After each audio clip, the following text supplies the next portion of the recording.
Let's now get into our first subject called communication. If there's one skill to develop as well as any other, this is probably one of the major ones, communication.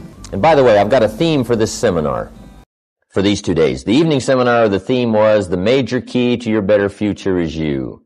I've changed it just a little to read, the magic key to your better future is you. There's magic in a smile. There's magic in a handshake. There's magic in human contact. There's magic in believing. In fact, that's a good book if you haven't got it. Add it to your library. The Magic of Believing by Bristol. Good book. Anyway, hopefully these 2 days we'll talk a little bit more and maybe discover some more of the magic of human contact, human ability, human potential. And communication is one of those major skills to develop. See if you can't find the magic within you that can reach other people. How to affect other people with words. Major challenge. To get your ideas across, to get people to understand what you're trying to say, get them to understand how you feel. And at first, words are a bit clumsy when it comes to trying to express an emotion or an idea or a feeling. But if you'll practice it, and especially if you know the components of good communication, it'll really start to help. I heard the story about the preacher in the backcountry down in the southern part of the United States was taking over this little country church for the first time, and he was up preaching his first sermon. And he said, "Congregation, first of all, this church has got to crawl. And in order for this church to crawl, everybody's got to show up and do their Christian duty. And if everybody will show up and do their Christian duty, this church can begin to crawl." And the congregation understood what the preacher said, and they all responded, "Let it crawl, preacher, let it crawl." He said, "Next, this church has got to get up and walk. In order for this church to walk, everybody has got to tell their Christian story and try to win somebody else. And if everybody will tell their story, try to win someone else, this church can begin to walk." And the congregation understood what the preacher said, and they all responded, "Let it walk, preacher, let it walk." He said, "Next, this church has got to run. And in order for this church to run, everybody has got to divide up, serve on the committees, and do the work of the church. And if everybody will divide up, serve on the committees, do the work of the church, this church can begin to run." And they all understood what the preacher said, and they responded, "Let it run, preacher, let it run." He said, "Finally, this church has got to fly. And in order for this church to fly, everybody has got to reach down deep and give some of their cash. And if everybody will reach deep and give a portion of their cash, this church can begin to fly." And they all understood what the preacher said, and they responded, "Let it walk, preacher, let it walk." Okay, how to make it clear. First of all, we communicate for two primary reasons, and here they are. Number one, we communicate just to get along. You can't even function in the barest minimums without some kind of communication. If you want the bread, you have to learn to ask for it, the barest of communication. So that's number one. Here's number two, we communicate to accomplish some purpose, a specific purpose. Now, communication starts from somewhere, and for you, communication starts with you. Good phrase to remember, your world begins with you. This is not to be self-centered, but your world is around you, your own consciousness and your own awareness. And so for things to work well, first of all, it's got to work well with you. Part of my training in getting me turned around, headed in the right direction, when I first met Mr. Schoaf, the man who helped to formulate the ideas that helped to change my business and social and personal life, was for me to understand that the biggest changes that was going to have to be made in my future were going to have to be made personally. I kept hoping the weather would change, and the government would change, and prices would change, and my neighbors would change, and the people would change, and my friends would change, and that the economy would change, and that the country's direction would change. I kept waiting for change all around. And then he's the one who taught me. What changes your world is not wishing for change. What changes your world is changing. You've got to change. And sure enough, As a Man Thinketh, a book by James Allen, there's a little phrase in there that says, "Humans are rather strange. We curse the effect and nourish the cause. We want it to change, but we don't want to change." Interesting. The guy puts sand in his shoes and he can hardly walk. And you say, "Well, how can you walk with that sand in your shoes?" The guy says, "I can hardly walk." You say, "Well, why do you do that?" I said, "I don't know. I've just been doing it for years." Incredible. The guy puts tacks in his bed and he can hardly sleep. You say, "Well, how can you sleep with all those tacks in your bed?" The guy says, "I can hardly sleep." You say, "Well, why would you do that?" He said, "I don't know. It's been in the family for years. I mean, we just do things like that." Interesting. Why we would wish for it to change, hoping it will change, but resisting change. Now, Once you understand that all of it starts with you, now you can start making some incredible progress. And good communication with you, for you, that happens to you, the great majority of it starts with you. Now, here's a good phrase to remember. You cannot speak that which you do not know. First of all, you've got to have it before you can speak it, before you can share it. So good communication starts with an awareness that, first of all, to get a good communication going with anybody, it's got to start with some substance on your part. Now, how to consciously grow and build the substance from where communication comes from, that is the key. It's like, first of all, making deposits. You can't withdraw anything till you put something in.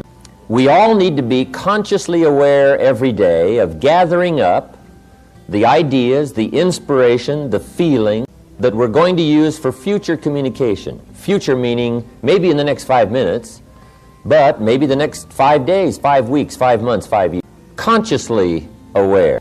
It is not that difficult for the years to pass and to not be conscious of what's happening in the way of demands or what's going to come in the way of opportunity for you, and just drift along and not be much further ahead a year from now than you are right now, simply because you just let the days. But if you have a conscious awareness of what it takes to effectively affect other people, to get your ideas across, to get decisions, to express your feelings and your opinions, once you do that deliberately and consciously and daily and consistently, now that's what starts your own personal development. Let me give you 4 key words to be aware of that will help you in putting together a conscious awareness program of developing a source of communication, making these deposits. See, when you talk, you want a verbal check that'll cash. When you speak, you want to speak from something that's there, an awareness that's there, a feeling that's there. And to create this foundation or this reservoir or this deposit or this account from which you can talk, let me give you 4 words that will help you to do that. Here's the first one. Let me give you 4 key words to be aware of that will help you in putting together a conscious awareness program of developing a source of communication, making these deposits. See, when you talk, you want a verbal check that'll cash. When you speak, you want to speak from something that's there, an awareness that's there, a feeling that's there. And to create this foundation or this reservoir or this deposit or this account from which you can talk, let me give you 4 words that will help you to do that. Here's the first one. Develop an interest. The first word is interest. Develop an interest in 2 primary things, life and people. If you're interested in life, see, right away, daily, weekly, monthly, you're going to be gathering up information and impressions and awareness, more so than someone who is not that interested. Most people want to make it, but they don't have that interest, that keen interest in what's going on around them. So the 2 things to be interested in is life and people. Make a study of those. Make sure you're entering something in your journal constantly about life and about people, business life and social life, what's happening around you. It's called gathering so that you can use it for future conversations. Now you do this deliberately by using these 4 words and thinking about them. What I like to always do is develop a mental tick list, things to remember as you proceed through the day. Now at first when you develop a little mental tick list of things to remember, sometimes it's a little awkward, right? It's like learning to play the piano. My teacher said, here's the right-hand scales. So I got those, no problem. Then my teacher says, now we're going to run the left-hand scales. I got those, no problem. Then I remember the day when she said, we're going to play both hands together. I thought, now that'll be tricky. Right? How could you do them both together? And I remember looking at one, looking at the other, but finally, right, I got to where I could play both hands together. Then I remember the day she said, now, we're going to read the music, play both hands. I thought, wow, how would you do that, right? And I'm looking at the music, looking at my hands, right? But finally I got that going. Then I remember the day she said, now, we're going to watch the audience play the music, read the music, play both hands. I thought, now, how could you possibly do that? Right? But sure enough, I finally got to where I could watch the audience, read the music, and play both hands. Right? After a while. At first it was a little awkward, but after a while I finally got those, right, 4 things in line. So, here's what I want to give you. It's a little mental tick list to remember. And at first it may seem a little awkward to try to remember these 4 things in gathering information for future conversations, communication, but just try. And then finally it'll come naturally. So the first word is interest. Be interested enough to find ideas to put in your journal. Be interested enough to look around. Keep your eyes open. What's going on? Be alert. Don't miss anything. Okay, here's the second word for good communication. Developing this reservoir. And that is fascination. Fascination goes a little bit beyond interest. Fascination means you take a second look. Fascination means you're just not interested in just surface information. You want to know what's behind it. What does it really mean? So if you really want to develop this reservoir of information for future conversations, you've got to be fascinated with life, fascinated with stories, fascinated with human behavior.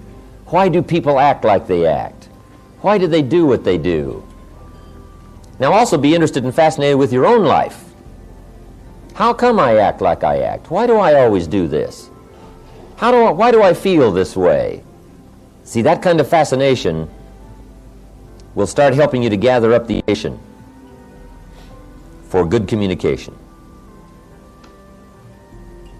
Fascinated. Here's the third word, and this is a good one. Sensitivity. Develop a sensitivity to life and people.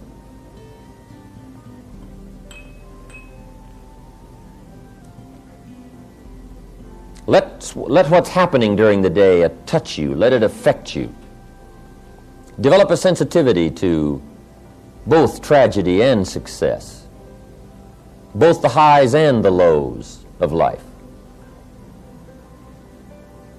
A sensitivity to people's feelings, a sensitivity to the complexity of life as well as the simplicity of life. How people are different and yet so much the same. A sensitivity to people's beliefs, the way they look at things.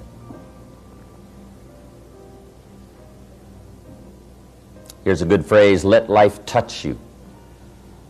Don't let it kill you, but let it touch you. Be sensitive.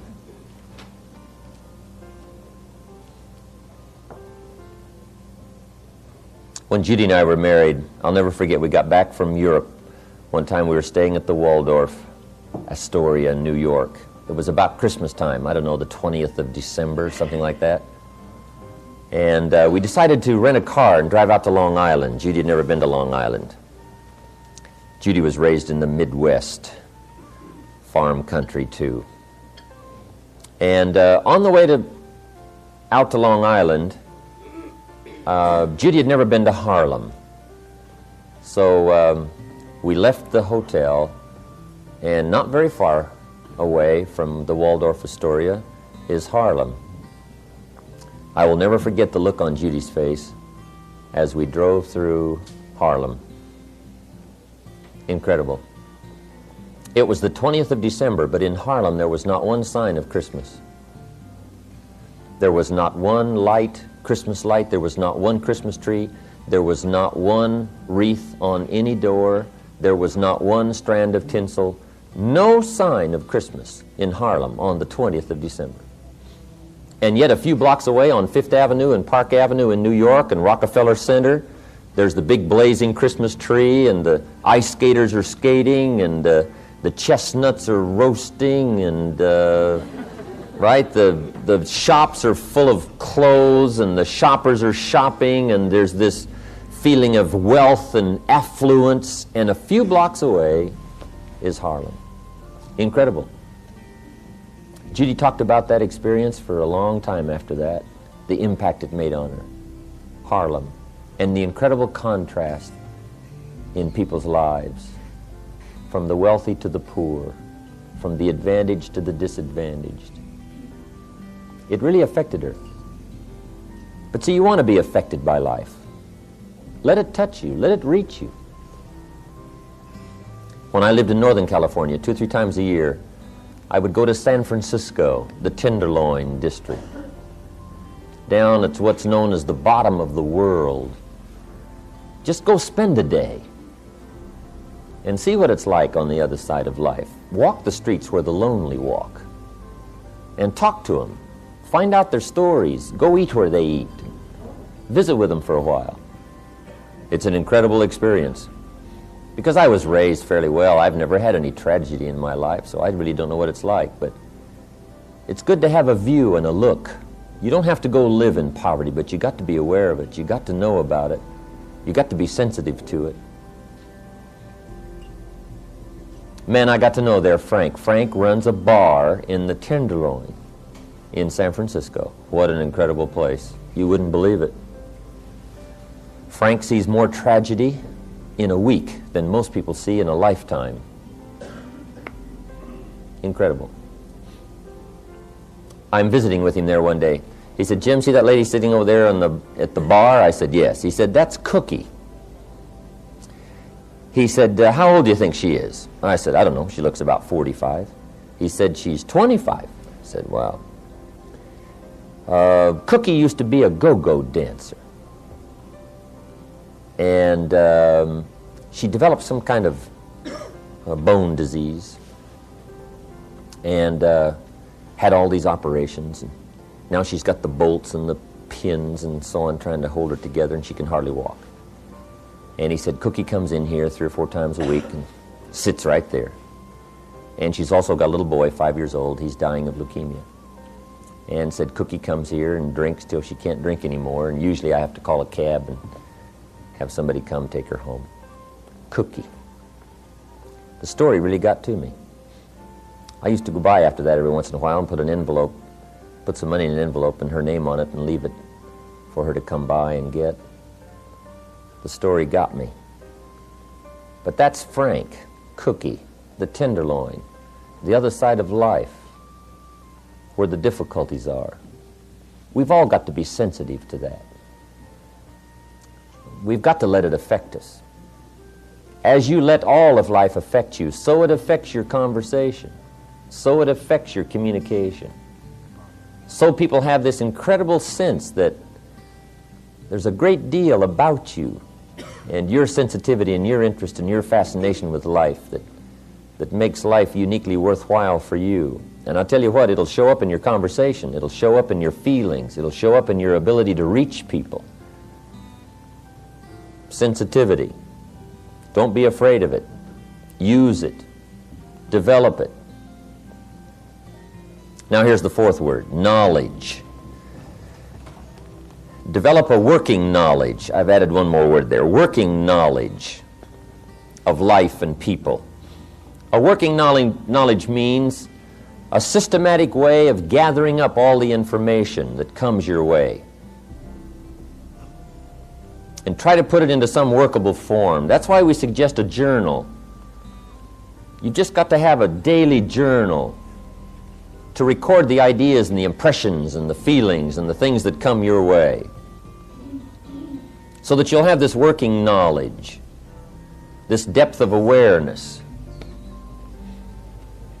Now, if you'll work on those 4 words and be consciously aware that you're working on knowledge, sensitivity, fascination, and interest about life and people in a deliberate way, a daily way, a consistent way, so that when you get ready to talk, there'll be all this substance there waiting to back up whatever you have to say.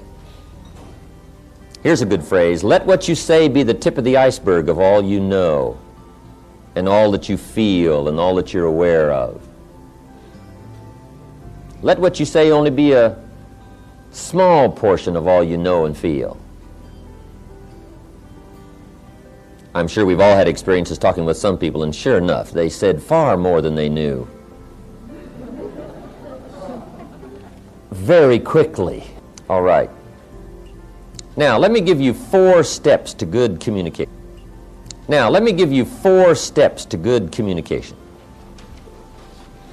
Here are some of the components of communicating well that I think are important to keep in mind. First of all is have something good to say. And that's why we went into all these other words, developing this reservoir, this account. What that is, to deliberately be gathering daily, consciously, better things to say, have something good to say.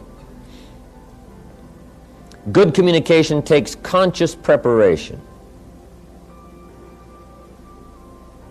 When you hear a story, you just say, oh, I'm sure I can use that in years to come. That's a great story. I got to remember that. I've got to keep that. I've got to store it. I've got to put it somewhere. Right? You're alert all day long in gathering up things to have something good to say. It is said that for every hour of public presentation, you need many days of conscious preparation. And the same is true of personal conversation. What you want to make sure is that from now on you don't treat conversations casually. Because casualness brings casualties. Not only on the freeway, but in conversation. Just make sure your conversations aren't casual. Now they don't all have to be deadly serious. But almost every conversation is important. Communicating with other people is important. Exchanging ideas is important. Getting our feelings across is important. And if you treat it casually, sure enough, you just won't be much better at it a year from now, 2 years from now than you are today. You've got to treat it important. And part of the importance of treating a conversation, communication, seriously is to have something good to say. Here's another good word, research. Make your whole life process a research in this development of the reservoir for good communication.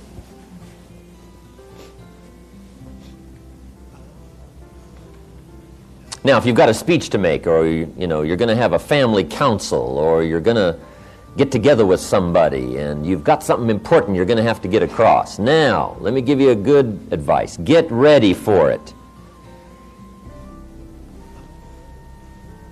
And sometimes getting ready is a matter of several days of taking some time throughout the day to get ready to get ready. However, if you're going to talk with somebody, we all need to develop a sort of a quick mindset of getting ready to talk to somebody. Putting it in gear, being conscious, being aware. That's called getting ready. But this whole process of getting ready to have something good to say is very important. Research. This is where your library comes in. We'll talk a little bit more about that under personal development. Library. Your journals. Taking notes. Capturing feelings and ideas. That's how you have something good to say. You do it deliberately, consciously. So that's number one. Have something good to say. First step to good communication. Here's the second step. Say it well.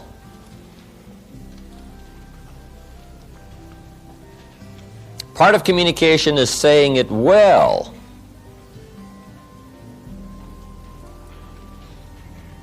And there are some key points on saying it well. Having a good conversation that gets your point across, but also gets the job done. Saying it well is a matter of repetition, conscious repetition. Some people say it over and over and over, but they don't get any better at it. But conscious participation, repetition, will help you to say it better. See, my first seminars, they were not that good. I'll admit that. But guess what? I did it again with the thought in mind of getting better. I did it again with the thought in mind of getting better. Okay? I practiced it some more. I did it some more. I went over it again. I went over it again. And sure enough, if you do it over and over and over and over consciously with the thought of getting better, guess what? Anybody can get better. People often wonder why I can do the evening seminar, 3.5 hours, most of you have been there, and I don't use any notes. Interesting. Once in a while someone asks me, how can you do 3.5 hours and you don't use any notes? And it's very simple. Anybody could do it. Guess why I'm able to do it? I've done it a few thousand times. See, if you do something a few thousand times consciously, sure enough, you will get better and better and better. So whatever you're doing now in the way of communication, the question to ask is, how long do you want it to take to get good at it? You say, well, I want to get good right away. Then you got to do it over and over and over and over. Repetition helps you to get better. So the second step to good communication is saying it well. Now there's some other points on saying it well. Here they are. One, say it with sincerity. And I don't know any substitute for sincerity. Almost everybody wants the feeling from someone else that you are being sincere, that you're not playing games with me,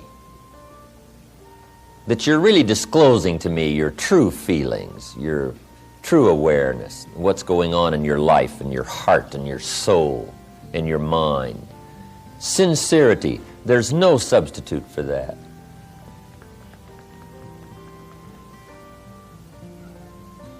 Once in a while, someone asks me, when the seminar's finished, they say, look, Mr. Rohn, everybody's gone now, but tell me the truth now. That story you tell about meeting Mr. Schoaf when you were 25 years old, and he hired you, you went to work for him, spent 5 years with him, he taught you the principles, how to turn your life around. He said, now that's just a story, right? That didn't really happen. Isn't that just a story to make all this sound good? Isn't that interesting that somebody would ask me if that was just a story or not, or if it really happened? To be sincere, it's got to be true. You just can't come up with sincerity telling an erroneous story. Now, you might make it sound sincere, but sure enough, someday it'll come back to haunt you. Saying it well is saying it sincerely. Saying it well is saying it accurately. You don't want a lack of credibility to creep into your communication. So you just got to be sincere. Tell the truth. The truth is so powerful, you don't need to dress it up with fiction. Another part of saying it well is saying it with brevity. Don't linger too long on any one point, because I got a good disclosure for you. The human attention span is short. You can't linger too long on any one thing. You've got to move along. So brevity. I used to tell long stories. And I stretched them out so long, people forgot the beginning by the time I got to the end. And now the end doesn't make much sense, right? Because you can't hook them both up. I just drug them out too long. People get weary. You just got to practice being brief. Short. Attention span is short. The best practice on this is to practice with kids, because their attention span is really short, right? And they don't mind telling you, right? You start talking to the kids, right? And kids say, how long is this going to take, right? I mean, right away they get the feeling you're going to take 30 seconds. And you should only take 10, right? I mean, they get bored right away. So short. Make your stories short. Be brief in your illustrations. If you're going to say, here's something that happened to me one time. Don't give people a feeling now that you're about to launch into a 20-minute story. Just make sure you get the feeling across that you're going to be brief. It isn't going to take long. You're going to get the story across. And I guess part of that is our high-powered, speeded-up way of living, especially in this country. But it is true. If you want to be effective in communication, you've got to be brief. On any one point, you can't linger long. And I think I've lingered long enough on that point. Next, saying it well is saying it with style. Now, part of style is your personal style. And this involves a whole lot of things. It can involve gestures. It can involve facial expressions. You talk with your eyes. You know, you speak with your facial expressions as well as with your words. Some people talk more with their hands. That's part of your style. Gestures, all of that. Now here's the key on this, is to develop your own style. However, be a student of style. First, have something good to say. Second is to say it well. Consciously say it well. Practice saying it well. Get to where the words come more clearly, more freely. Things you used to stumble over when you talked a year ago, you just correct that. You just correct it and correct it so that now it flows better. Shorten the stories. Used to be long. Now they're shorter. You just do all that consciously, so that you get better and better at it, saying it well. Okay, here's the third step to good communication. And this is so important. Okay, here's the third step to good communication. And this is so important.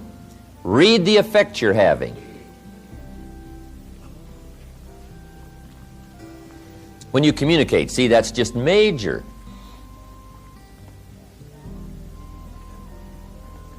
Study your audience, whoever your audience may be. If it's one of your children, you just study what's happening to them while you're talking. Right? Look in their eyes, look in their face. Analyze what's going on between you and whoever you're talking to, another person. Whether it's a business conversation or a social conversation, you've got to be keenly aware of what's happening to whoever you're communicating with. Now, a real challenge is communicating with an audience. We had about 1,200 people the other night in Orange County, right? And I've got to make sure that everybody from down here, down in front, way in the back, how to gather up 1,000 people's attention, right, for the 3.5-hour period. Now, that's a real challenge. I didn't used to be that good at it. In fact, when I first started lecturing, I was hardly aware of my audience. I was so absorbed in my notes and my material, guess what? They could have all got up and left, and I would have never known it. I wouldn't have missed them. I'd have just kept right on talking, right? Because I was so absorbed in the material, I was so absorbed in trying to say it right and do it right, that I was not aware of what was going on with my audience. But you've got to read the effect you're having for a really effective communication.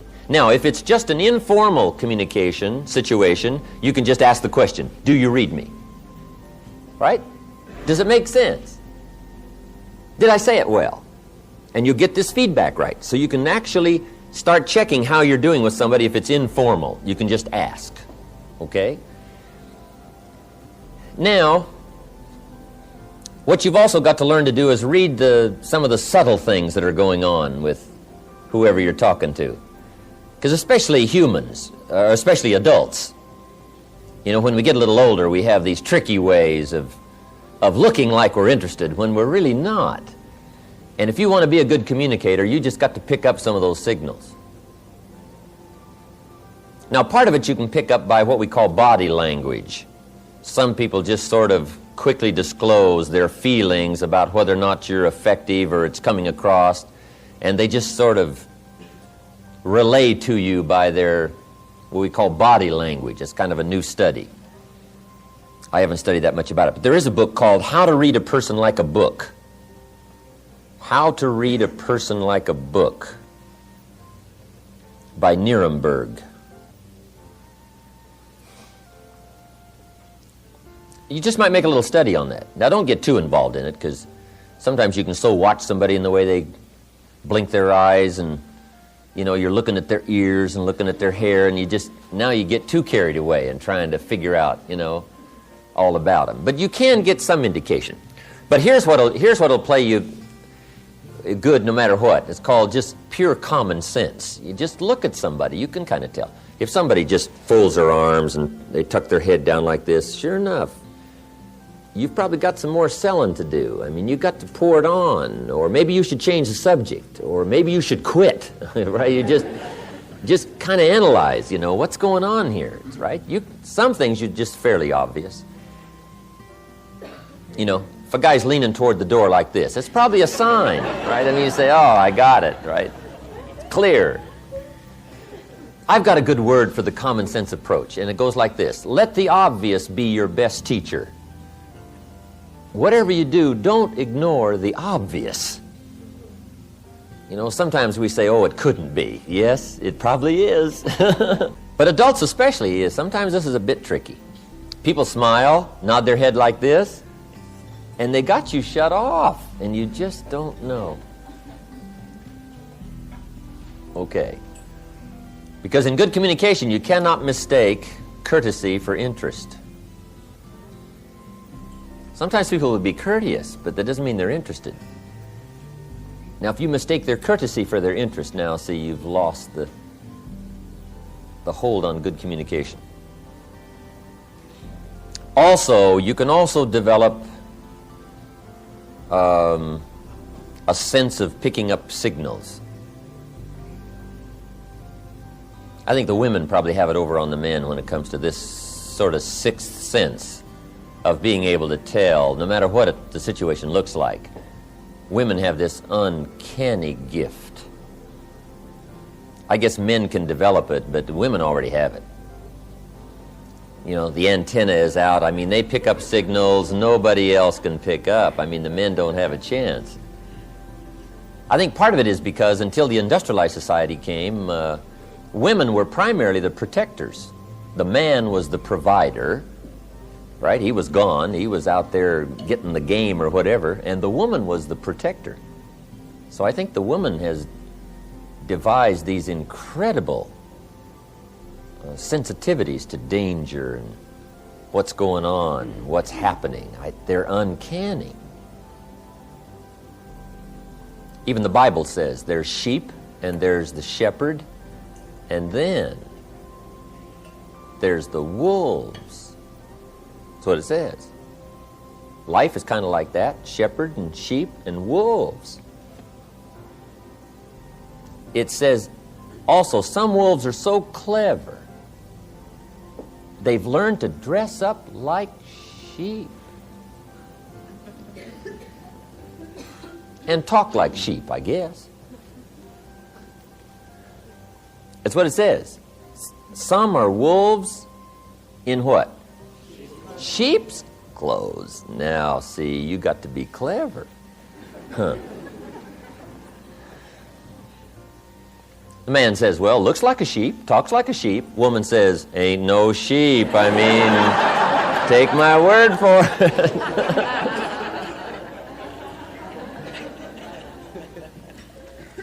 But that's that long developed instinct, I guess, right? In the middle of the night, she says, wake up, something isn't right out there. He says, right? I mean, he's gone, right? She says, no, something, right? She has this uncanny sense. So that's part of, being able to read is picking up. Mr. Shove called it signals. He says we all throw off signals, vibrations. I don't understand all I know about that. But have you heard the expression, a dog can tell whether or not you're afraid of him? I guess that's true. We throw off a certain kind of signal, and animals, right? They just pick it up. They know. And you can't fake them out, right? You can say, I'm not afraid of you. Dog says, who are you kidding, right? I mean, come on. Okay, being able to read. That's so important, reading your audience. How you're doing. Should you speed up? Should you slow down? Should you change the subject? Should you be a little stronger? Just be more aware of whoever you're talking to. Right? Look a little more intently at somebody. Try to pick up what's happening between you and the audience or the person or the child or the business partner. You can't believe how it will affect your ability to communicate if you'll practice this part of picking up what's happening between you and someone else. Now here's number 4. Then we're going to take our first break. The fourth step to good communication is intensity. Strong feelings. Here's what changes the whole effectiveness of good communication. Strong feelings. In affecting other people with words, here's a key breakdown to keep in mind. And it goes like this. To affect other people with words, it's 20% what you know, and it's 80% how you feel.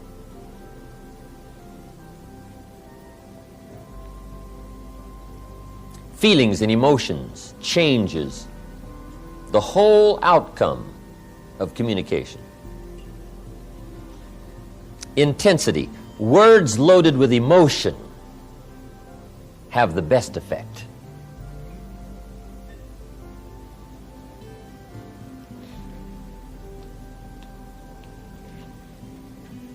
Words might be like a little straight pin, right? When a guy buys a shirt, right?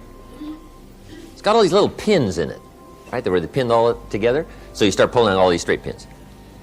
What if I took one of those straight pins and I threw it at you, this little straight pin, and it reached you, hit you in the face or hit you in the arm, hand somewhere, right? You'd feel it if I threw that little straight pin at you.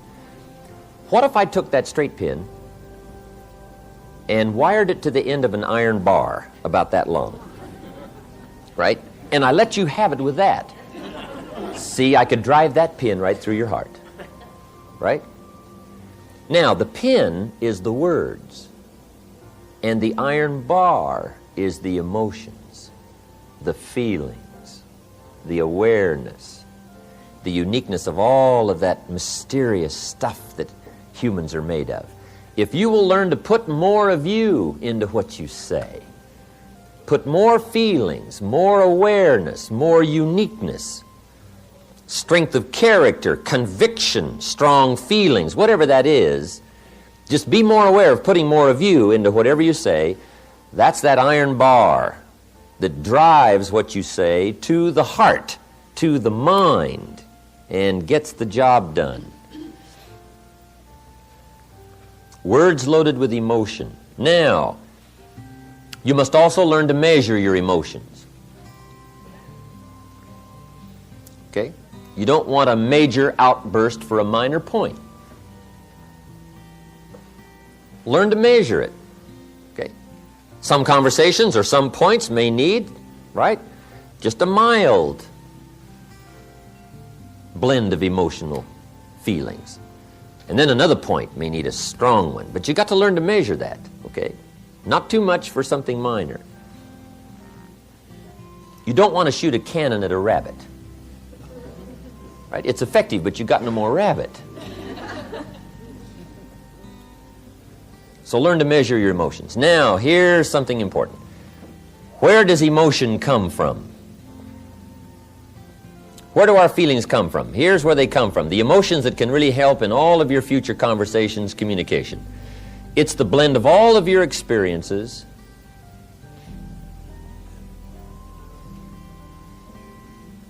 and how they have affected you. The blend of all of your experiences and how they have affected you.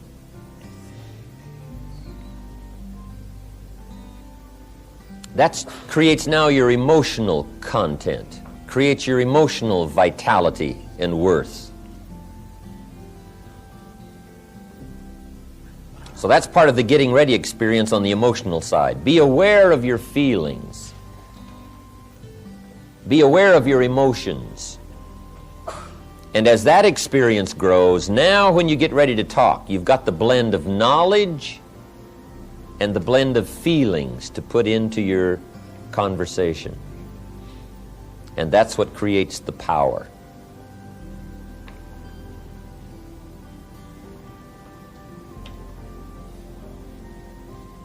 Now I have one more point and we'll take our break. It says, don't forget to say it. Part of communication is simply being aware that more often than not, things need to be said.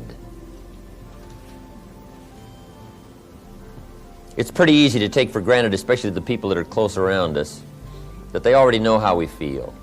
But you got to keep expressing how you feel. Here's a good phrase. Actions are no substitute for words. Now, we've used the other phrase, right? That words are no substitute for action, and that's true. Just talk, talk, talk, talk, talk, and not acting. See, that's not good. But here's what else is not good. All of the action and no talk. Make sure that the words accompany the action. Don't fail to say it.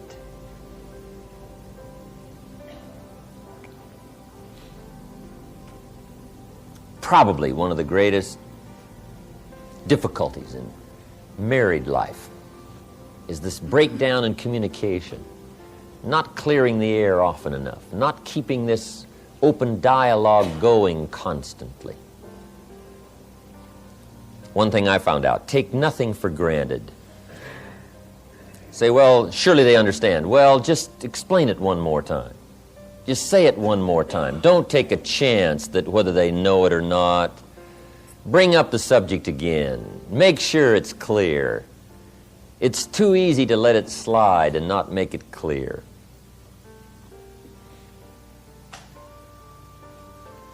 Especially the people around you.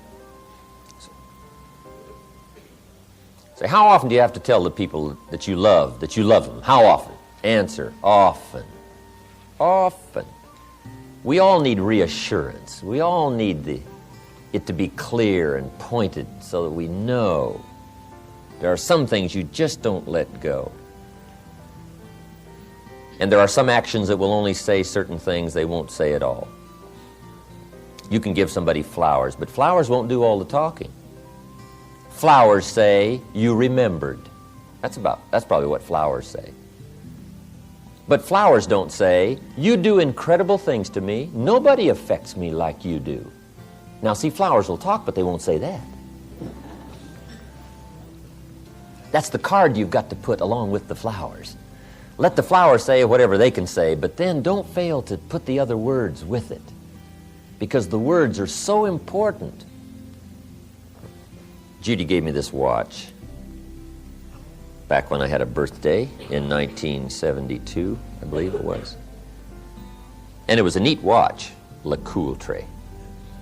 If all goes wrong, I can cash the watch in and live for a while, right? I mean, Judy was always doing things like that. Fabulous watch, neat gift for my birthday. But see, better than the watch was what she wrote on the back. I appreciated the watch, but the words were better than the watch. On the back, she had inscribed, "My love for all time.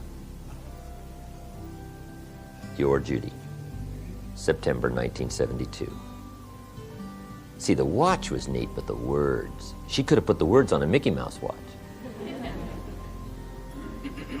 Pardon me, Walt. I didn't mean to downgrade your mouse. But see, the words were what was really important. So I'm saying, let actions speak, but make sure the actions don't substitute for the words. Make sure you say it. And if you'll make sure you'll say it, you'll get better at it. You'll get the practice. You'll learn to put more feelings in it. You'll learn to say it well, say it better. And this whole process of communication for you, if you don't treat any of it casually, will start to grow. And you will be even startled in the next few weeks, the next few months, at what happens as a result of your future conversations if you become more aware of these things that we have just talked about. Sensitivity, fascination, interest, working knowledge, having something good to say, saying it well, reading the effect you're having, and the intensity of strong feelings. Okay, our next subject under communication is how to make a presentation.